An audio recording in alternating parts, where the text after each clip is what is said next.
Hello, everyone, and welcome back to Core Conversations, sponsored by ACTC, the Association for Core Texts and Courses.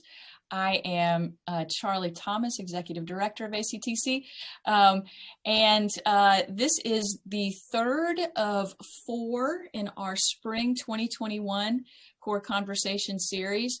Already this semester, we've had 2 core conversations. This is our third, and coming up in about a month is Molly McGrath, who's going to talk about Freud. So that's going to be good. Her recorded remarks will be up on our website very soon, and we'll convene again here in about 2 weeks for her live Q&A.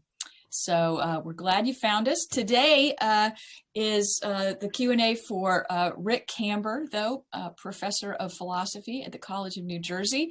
And we had a great time talking with him a couple of weeks ago about Hume's essay of the Standard of Taste. So I'm going to hand it over to Rick in just a second, but and I think you guys know this, everybody who's here, but just in case you don't, Zoom has mixed up things a little bit for us now. The raise hand function is under reactions. It used to be under participants, but it's now under reactions. We have a small enough group today that I'm sure we'll figure out easy ways to make ourselves make it known that we want to be a part of the conversation. But if you want to use the raise hand function so that I help you get into the conversation, just use that function under reactions where it says raise hand. While Rick's talking, it's probably a good idea that the rest of us keep our microphones muted. And then once we start talking to each other, we'll see how it goes. Again, with the group this small, we might be able to unmute and be a little bit more casual, but we'll see if that's possible or not. All right, Rick, it's all yours. Take it away. Okay, well, I think I'll probably be most enjoyable this morning if we had responding to questions. I can review some of the points that I made in my presentation. Be happy to do that, but I think I'd be even happier just to hear what you have to say, your thoughts, your questions, and we can have a true ACTC conversation. Right. Does anybody want to jump right in?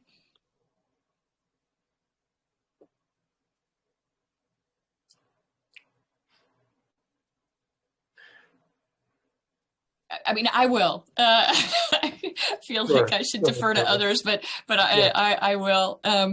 So one of the quotation that that was really captivating to me from Hume, and we talked about it a bit in the recording, which I have thought about some more since then. This idea that the ideal critic has strong sense, united to delicate sentiment, improved by practice, perfected by comparison, and cleared of all prejudice. But in our conversation, we sort of stopped there, which makes perfect sense. It's not a critique. But the next clause is also very interesting. He says, the joint verdict of such wherever they are to be found is the true standard of taste and beauty. So it's one thing, and I'm very interested still in what it would mean to, according to Hume, for one to take seriously the project of trying to become the ideal critic. But also I'm interested in this communal sort of moment, this joint verdict. And I just wonder if you have any thoughts on this idea of a community of criticism, and why that's important to Hume, or how that changes things in terms of the way he sets up the standard of taste. Sure, no, that's a great question. I think first of all, the ideal critic is ideal rather than real, and Hume says as much. He recognizes that nobody's going to have all of these attributes to a sufficient degree to be perfect. And he says it doesn't matter. The point is we establish what would count as an ideal critic, and one can approximate that. So the closer you get to that ideal, the better a critic you will be.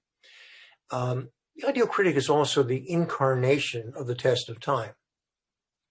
So one of the ways that we are able to winnow out the lesser works from the greater works and arrive at something of a consensus, partial consensus, on what counts as a great work of art, great work of literary art primarily in this essay, is by just, allowing enough time to go by so that we can see that, Homer, for example, a prime example for him, continues to be admired and read after all of these centuries, as admired in Paris and London today as he was in Athens and Rome in antiquity.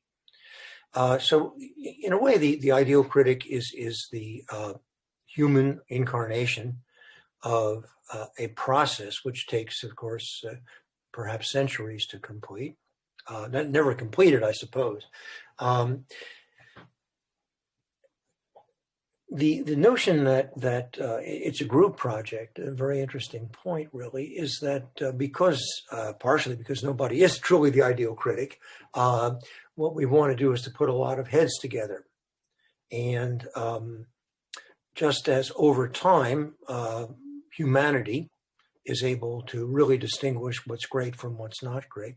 So, individual critics coming together, comparing views, arguing with each other, can begin to approximate that test of what is capable of enduring, that which will please for Hume, despite changes in custom, despite changes in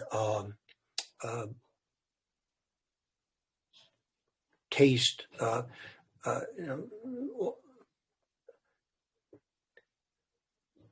I think a good word here, I don't know if Hume actually uses the word, but a word I would want to use is fashion. So arts are prey to fashion, and fashions come and go. And fashions can, blind us sometimes to recognizing what is really good from what is not so good. And that often happens.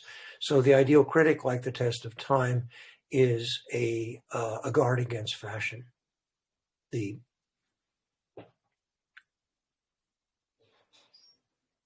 page. Unmute yourself. Yeah. Thank you, Rick. It's interesting you used the phrase "test of time" early on in the discussion, because that was one thing I was thinking about yesterday. I pulled out my Hazard Adams from eons ago and found the essay, which I had never read, to tell you the truth, but I read with a lot of pleasure.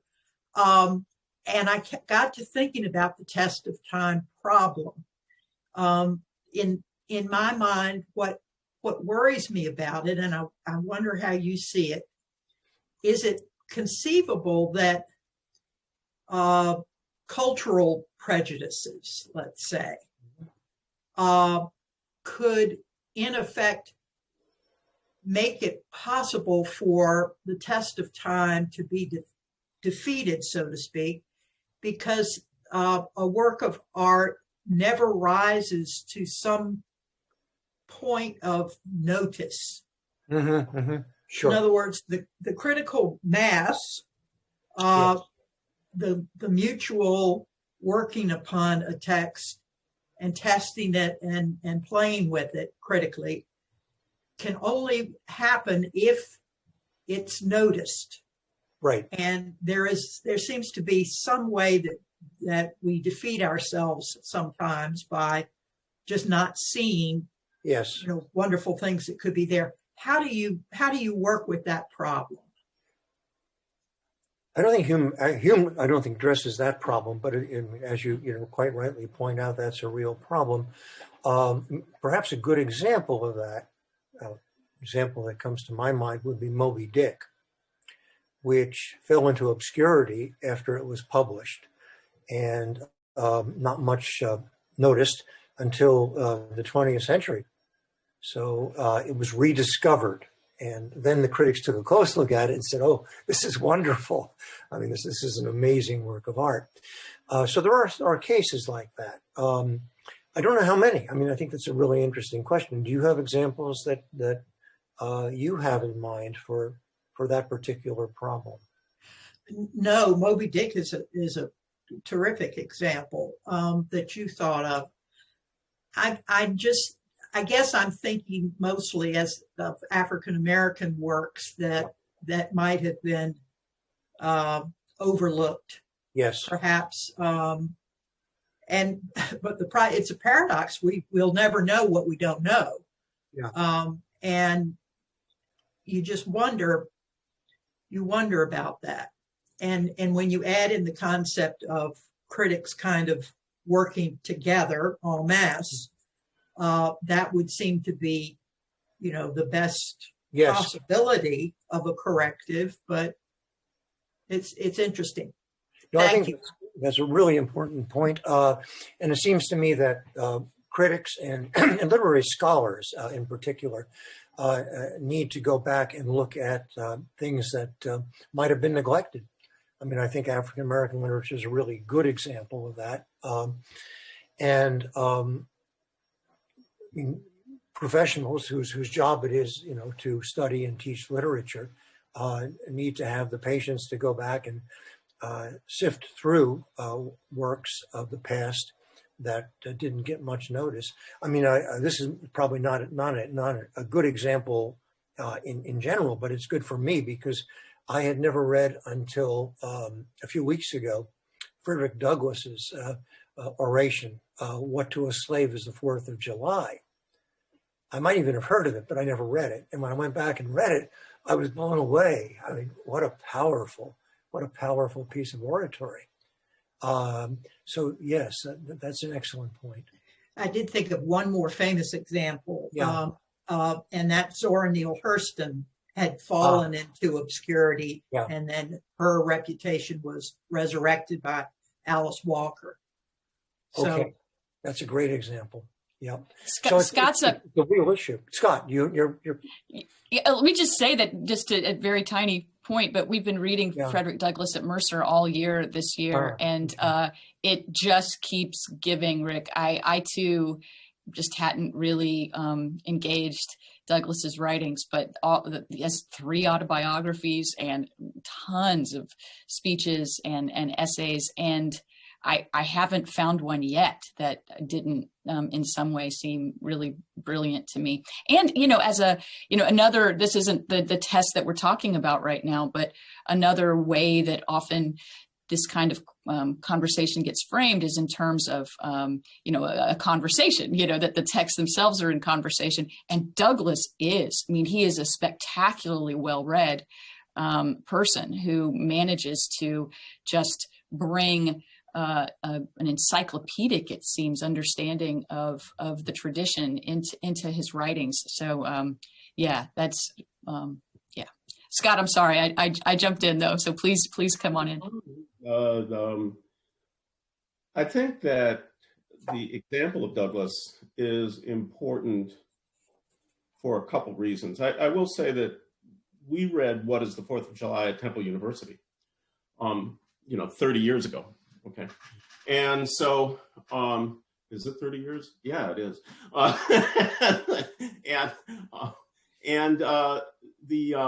The significance of that is that Temple was placed within Philadelphia, which has a large African-American population and draws on it. And that was a source then of consideration that Page is talking about. Now, I don't think Hume addresses pluralism directly, but in a way he does. He does it both culturally, by nation, by time, and by taste for particular genres. One taste that I will say the Academy has lost over time, this is a general statement, it's not universal, is a taste for oratory. The preference is for either the longer work, the more serious, the more philosophic. I sat once in a Liberty Fund conference where Emerson's address was attacked for not being serious enough. The graduation speech, right? And so there's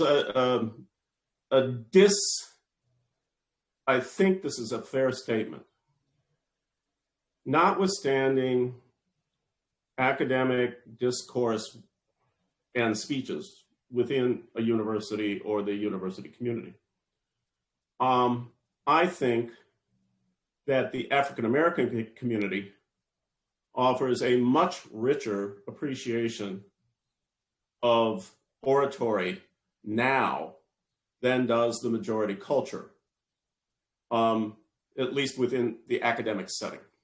And of course, what that means is it spreads out into the church, and we saw that at Biden's inauguration. So what the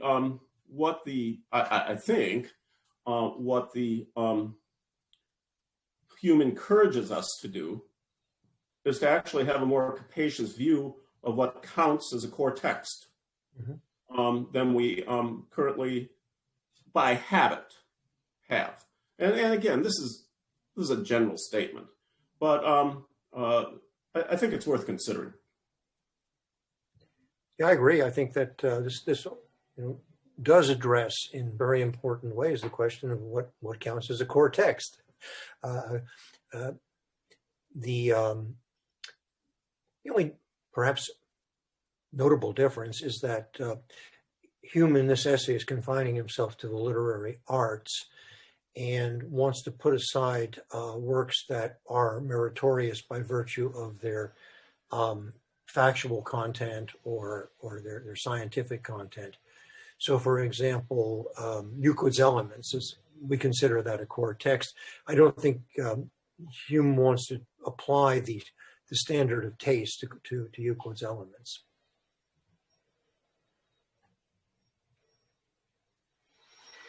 But in other respects, yes, this is very much about what is worthwhile. It's also touches on questions about cultural relativity and cultural imperialism as well.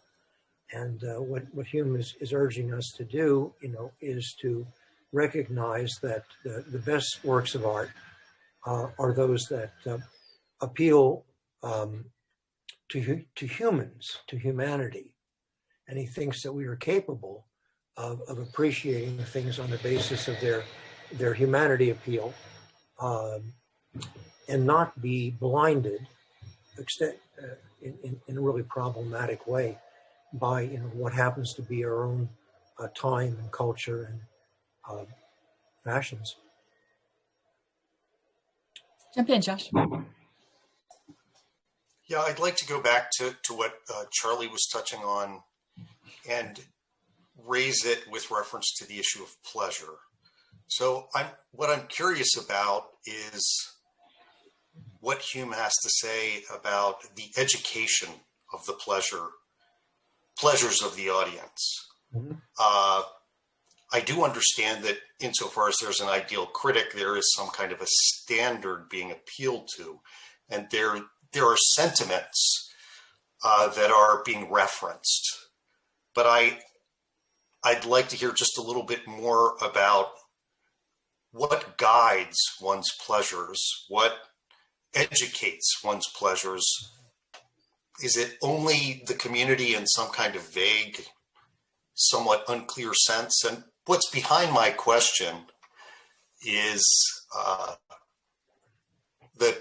the approach of the ancients, which of course is always appealing to some kind of a standard, Mm-hmm. such as the noble, the good or the just. What kind of standard is being appealed to as shaping one's pleasures, or is there no standard being appealed to? Yeah, I think Hume has a number of standards. Among those, among the standards, maybe the word standard is a little funny here, but one among the practices that will shape and indeed improve your sensitivity to what is pleasurable in works is practice. Reading a lot, in other words, if you just, a good critic, that's one of the one criteria for the good critic is that the good critic is practiced in reading all kinds of works, has read a great deal, and consequently brings that perspective to the assessment of any particular work that she happens to pick up. So background knowledge is one of the things that Hume thinks is pretty important.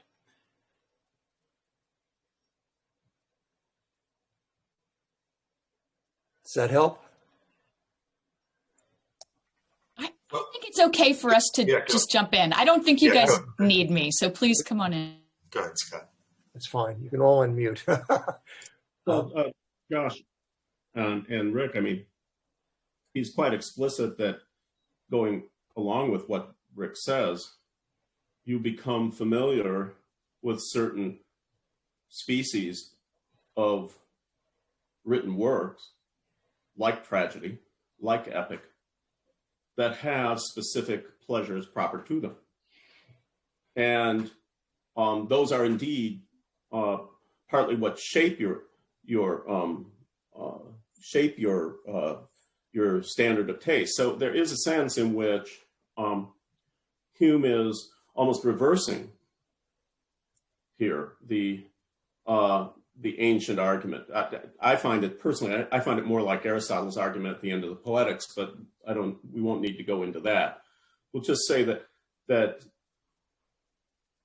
in addressing works of art, that becomes primary if what your concern is beauty.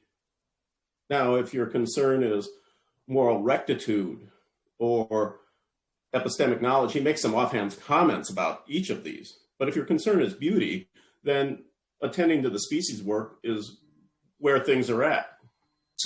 So actually, part of what's behind my question is the way in which the ancients never severed the connection between moral rectitude and the beautiful.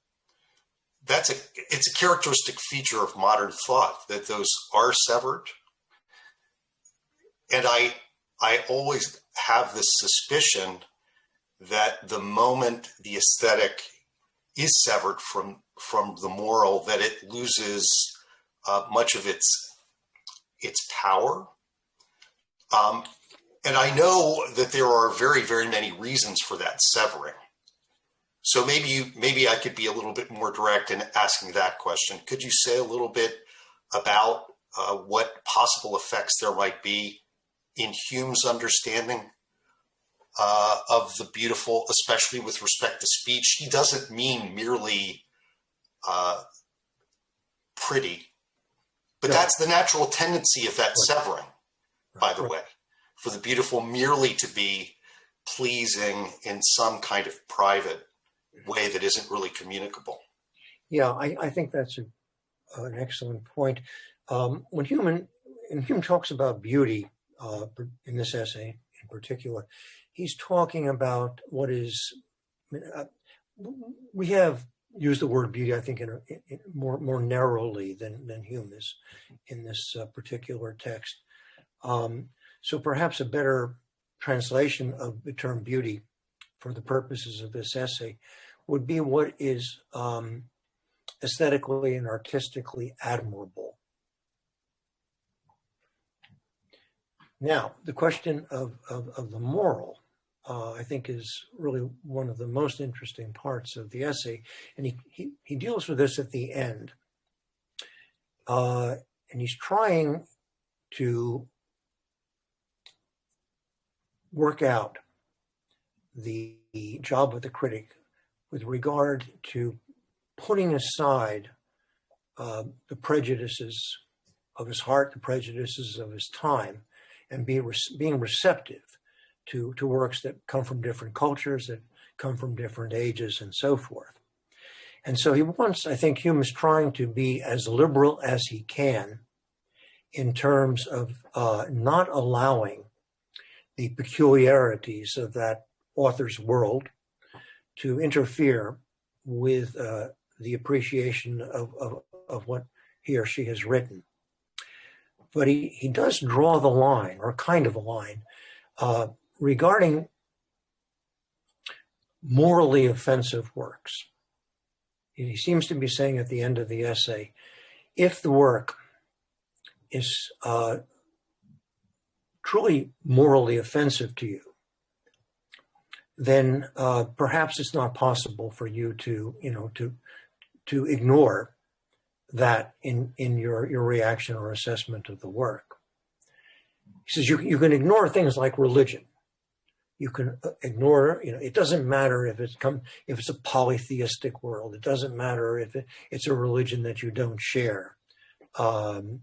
You don't have to buy into this is my example. You don't have to buy into Milton's theology in order to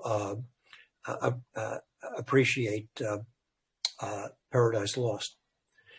But if the work has moral content or immoral content, and he mentions in particular bigotry, very interesting choice of words.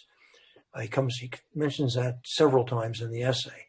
If the work is so bigoted that you find it morally offensive, then perhaps it's unfair to ask you to ignore that in your judgment, your assessment of the work as a work of art. So when I teach, I teach this essay in my aesthetics course, and when I do so, I try to give students illustrations of works where it really may be impossible to ignore and to weigh rather heavily the moral content of the work, even to a point of saying, let's not watch this, let's not read this, because it's just too painful morally. And here are two examples. I'm going to share the screen because these are two examples that I find quite interesting.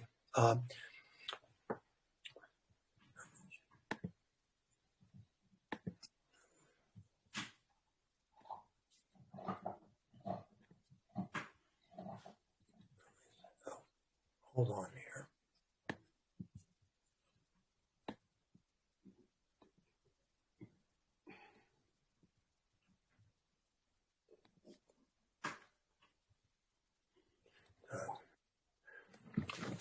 Okay, here are two clips from two movies. One is Birth of a Nation, and the other is Triumph of the Will. And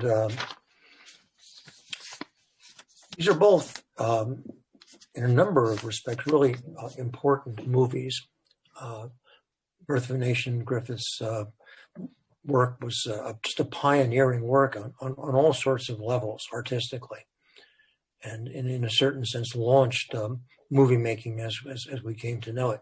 The other is Leni Riefenstahl's Triumph of the Will, which has formal qualities that are pretty remarkable aesthetically. It has gorgeous composition and so forth. There's quite a story about how Riefenstahl came to make this film and the resources she had making it. But the first film is cruelly racist, and it champions the Ku Klux Klan. The second film is a celebration of Nazism. So can we really judge the artistic merit of these works given the opprobrious bigotry that they represent?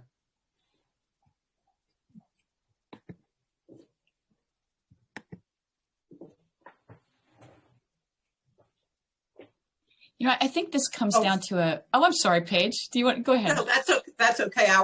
I was just remembering that we were jumping in, but go ahead, Charlie. Okay, sorry.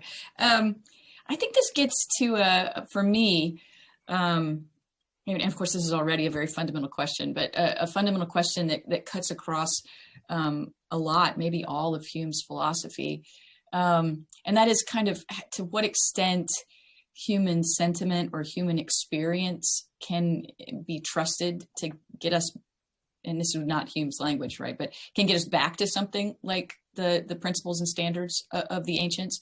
So the epistemological one is the easiest, most familiar one for me, because he says, look, causation, nobody's experienced it.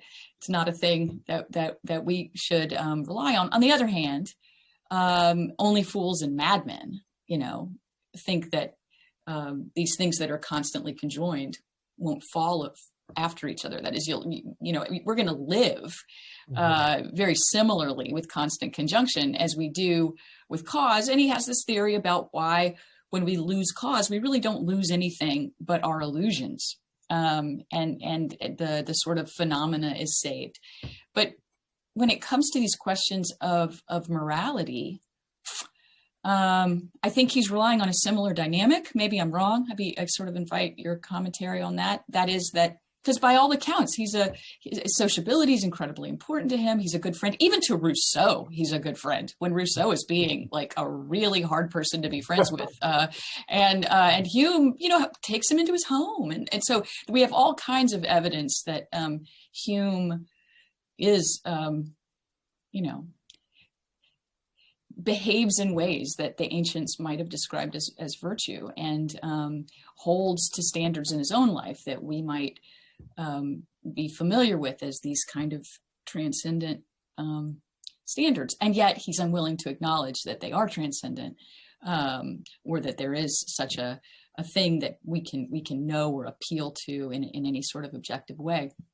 But does that work for morality, or is Hume, is he trusting us too much, that we can get from experience, we can sort of do the math backwards from experience to moral standards in the same way that we can get from constant conjunction to causality?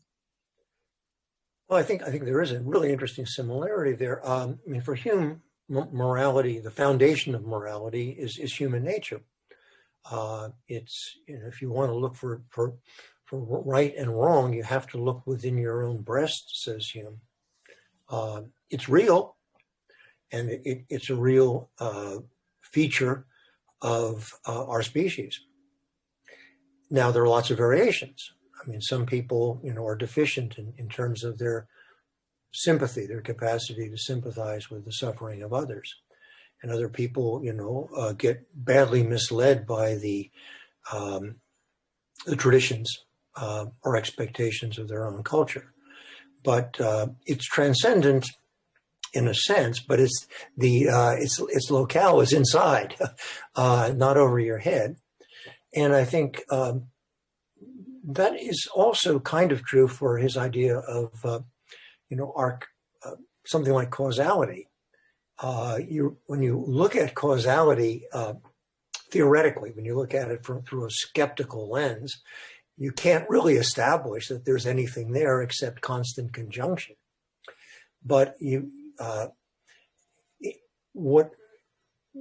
even though that kind of skepticism might lead you to have real doubts about whether there really is such a thing as causality, your human heart will guarantee that when you close the book and start to deal with the world around you, that you're going to rely on causal relations. So I think, I guess that seems to me to be Hume's most fundamental conviction. It's a treatise of human nature, and indeed his whole philosophy, in a certain sense, is about the place of human nature in human affairs.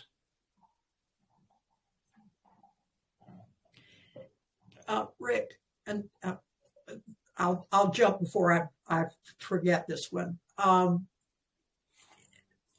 What would Hume say to the T.S. Eliot statement that every new work, great work of literature, let's say, changes all the previous works? That you remember, he used the metaphor of a shelf, and you put the new work in and it moves all the other ones on the shelf. That's, that the logic of causality doesn't let us comprehend that. But in a way, we know that's true, because each new work does change the old, for critics. And what do you think he would have said to T.S. Eliot? I have no idea.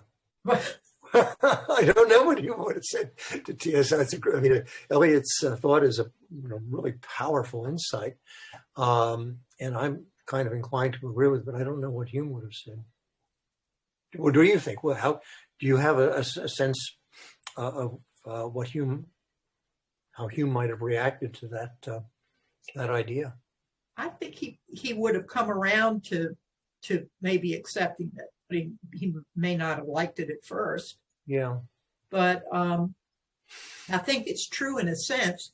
And again, the critic is the one who's responsible for this. Mm-hmm. Mm-hmm. I mean, yes, if you follow the idea that, Harold Bloom and the one author, revolts against his literary father and creates the new work, that is going on. But at the same time, it's really the critic who puts it all together and says, this work, you'll never be able to read this work the same way after this one comes along. Yeah, I guess maybe I would, I truly don't know what Hume would say, but I might, maybe in the spirit of Hume, quarrel with that word never. I do think that new works that get wide recognition, that are deemed to be pretty important, do shift our view of what came before. But I'm not sure that effect doesn't diminish over time. Can I just offer a suggestion here that also ties back to something else? Hume, of course, at least at a kind of almost a meta level, outlines a whole series. Who was it that brought up the education question? I think it was Josh, wasn't it? Outlines a whole way in which we become educated book by book. And there are a whole series of steps which Charlie referred to in that famous statement and which actually receive expansion within the essay. You could teach, I would suggest that you could begin a whole Cortex course with this work. And you could say, we are going to use all these core texts to begin to learn how to exercise practice. Well, we're going to practice. We're going to find out what our sentiments are. They are going to be more refined. We're going to see further beauties and so on. Now, suggesting that, most of the time our Cortex works don't involve, quite frankly, all that's morally objectionable with most of the time. But let's suppose it for a second that one was included. I'm not certain that Hume is correct that you automatically would refer, or as the conversation seems to have developed, let's put it that way. There seems to be this, you step out of the aesthetic mode and you go into the moral mode at the end because the work is so objectionable. But after all, the morality is in the work. He's very clear about that. And that would suggest to me that while a taste for beauty could never be part of a work in which the morality was heinous, nevertheless, your taste would still be exercised precisely because you would find it to be heinous, unbeautiful, ugly. So I think there's, in other words, I think there's room for a discussion of the ugly in this treatise, and that the content isn't separable from the work. That was sort of your point, Rick, in a way. We can't separate it, so what do we do? But that's, after all, still an aesthetic judgment, even as it is moral. You're talking about what's in the work. I mean, I don't know if that helps the conversation, but that's a way I'd want to approach it, at least, before I automatically said that I was leaping into a question about justice or good that was outside the work.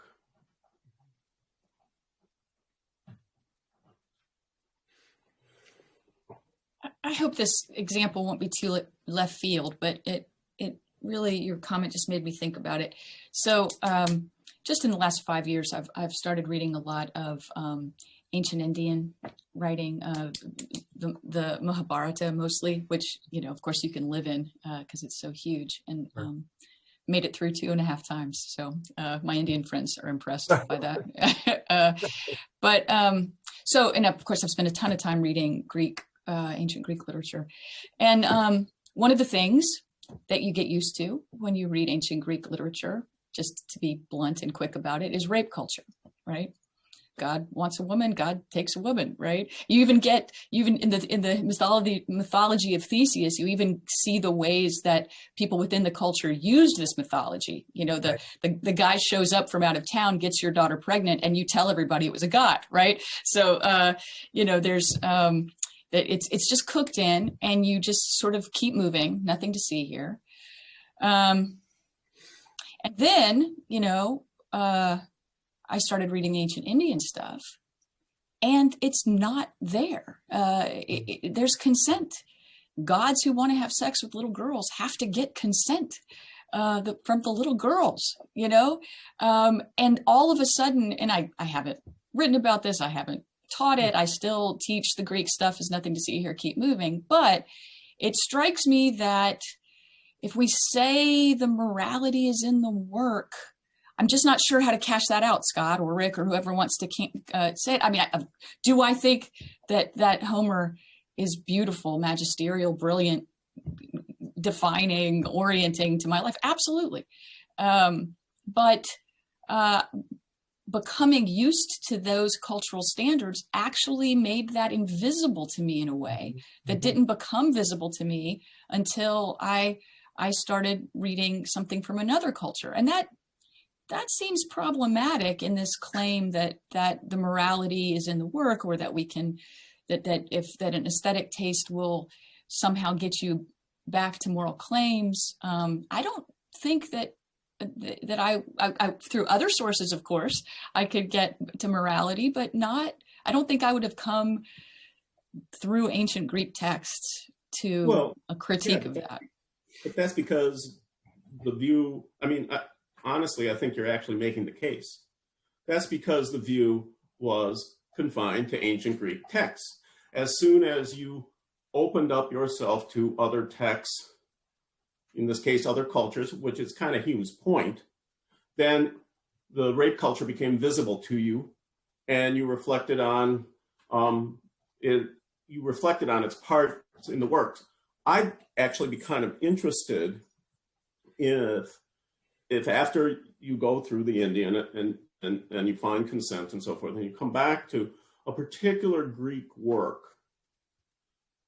I kind of, in a Humean sense, I'd be interested in what your appreciation, what change you noticed from before in your appreciation of a work. I have my own case on this that's a little bit related but different. But I'm interested in yours.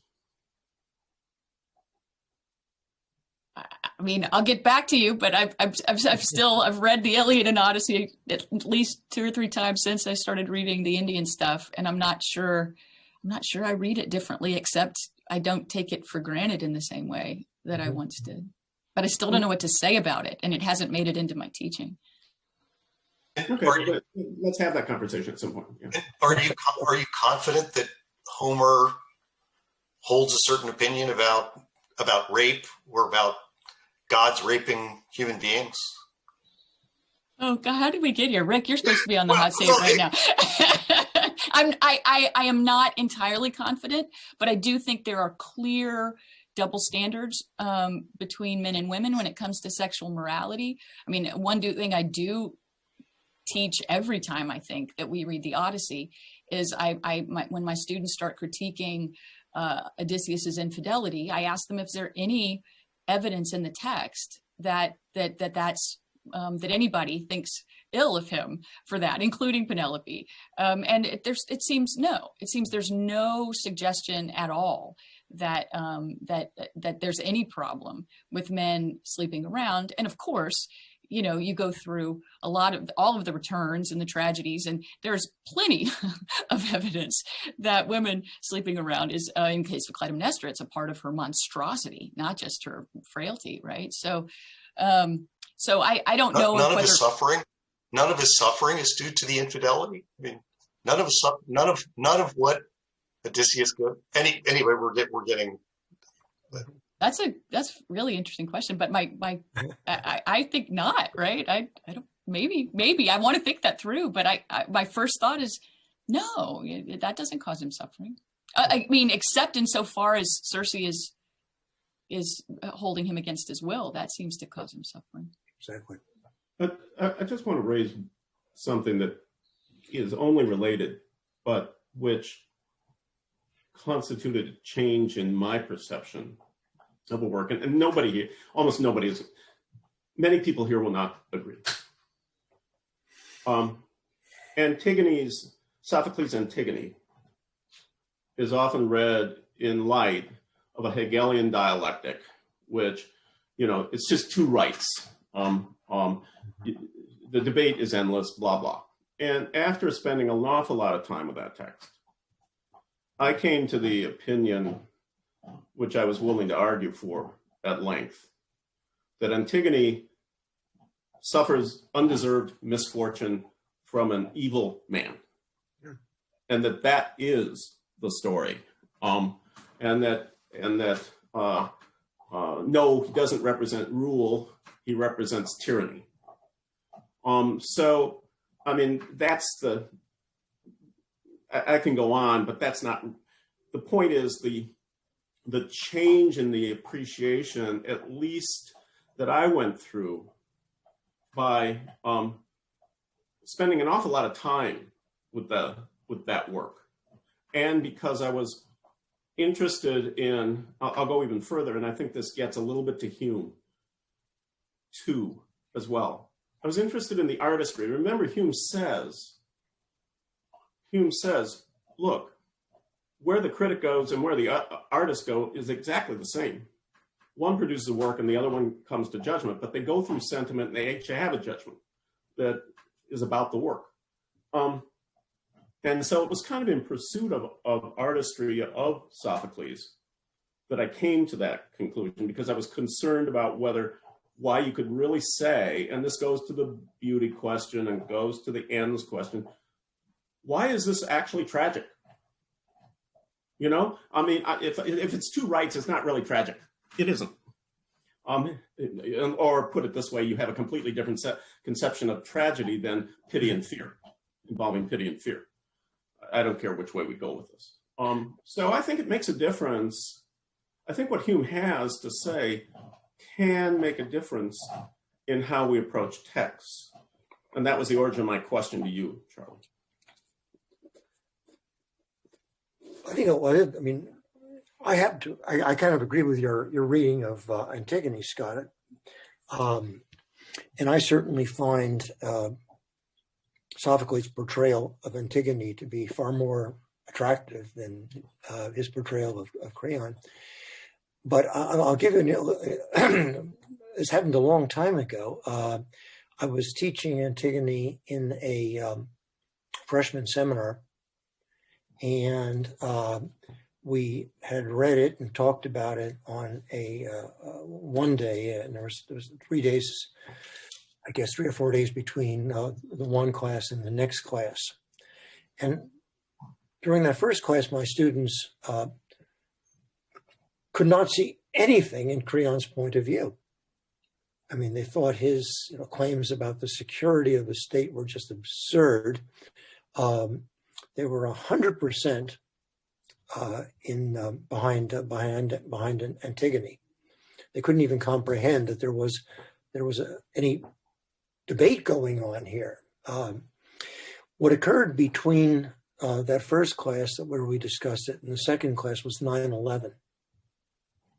And in that second class, most of the students said, yeah, we now see Creon's point. Security of the state is not something that you can dismiss. So I don't know what you want to make of that, but it was for a kind of a learning moment for me. Well, I have a reply, but I won't.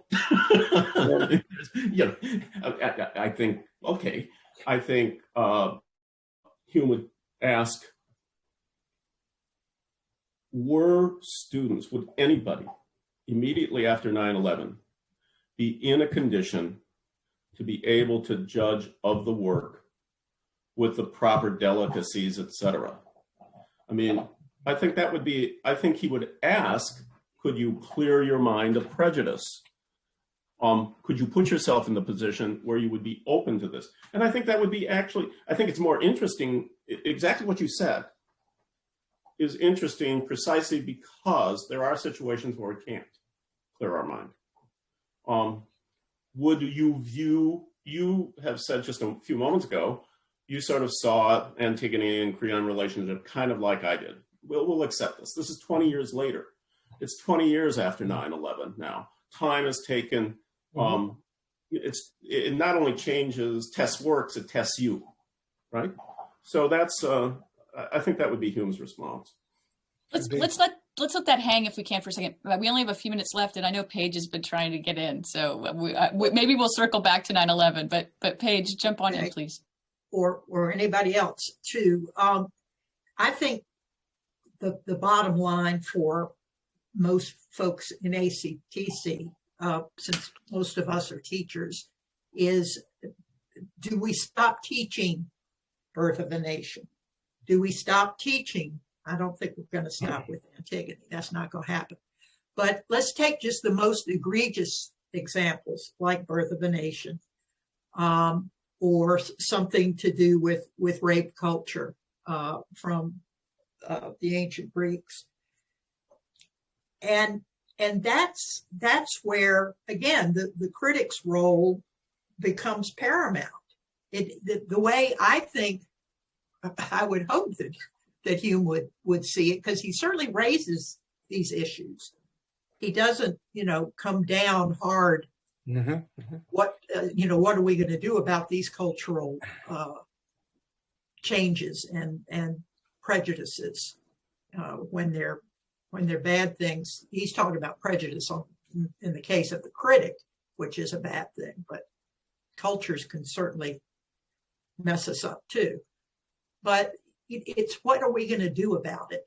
And the critic becomes the person who, my opinion is that you don't stop showing Birth of a Nation, because then you never know the enemy, right?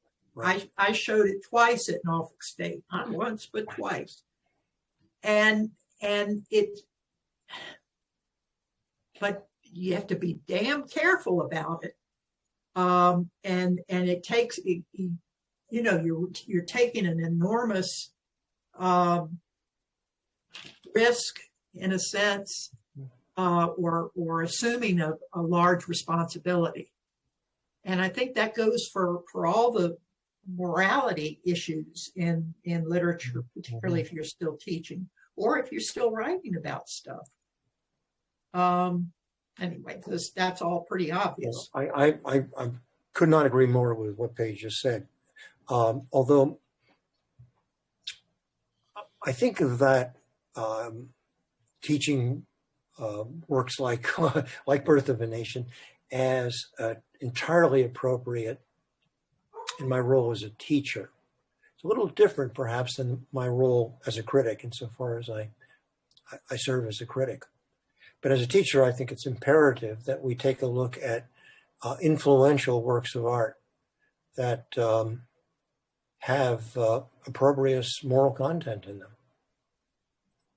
I mean, as Paige says, you want to know your enemy, but you also want to understand